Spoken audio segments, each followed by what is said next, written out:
Hello friends, आज की আমি আপনাদের সাথে শেয়ার করব লাউয়ের সবজি। তো প্রথমে কড়াইতে তেল দিয়ে দিলাম, তারপর এখানে লাউ কেটে নিয়েছি, তারপর এখানে পেঁয়াজ কাটা হচ্ছে। हेलो फ्रेंड्स, आज की আমি আপনাদের সাথে শেয়ার করব লাউয়ের সবজি। তো প্রথমে আমি দিয়ে দিলাম তেল, তেলের সাথে দিয়ে দিলাম পেঁয়াজ, এরপর এতে দিয়ে দিলাম রসুন। তো এগুলো হালকা করে ভেজে নেব।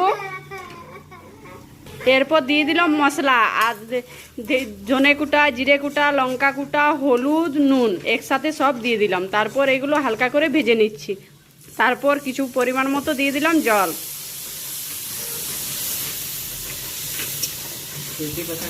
এগুলো 2 মিনিটের পর মতন ভেজে নেওয়ার পর এবার আমি দিয়ে দিচ্ছি যে লাউগুলো আমি কেটে রেখেছিলাম সেগুলো।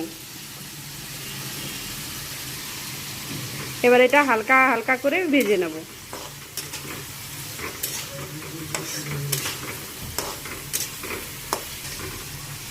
তারপর লাউগুলো সিদ্ধ হওয়ার জন্য আমি 5 মিনিটের মতো ঢাকা দিয়ে রেখে দিব। তো হালকা সিদ্ধ হওয়ার পর আমি আবার আস্তে আস্তে একটু ভেজে নিচ্ছি। তো লাউগুলো সিদ্ধ হয়ে গেছে। তো আমার সবজিটি এবার কমপ্লিট হয়ে গেছে। তো এই সবজিটির নাম হচ্ছে লাউয়ের সবজি। আপনারা এভাবে বানালে খুব মিষ্টি এবং খেতেও খুব ভালো লাগবে।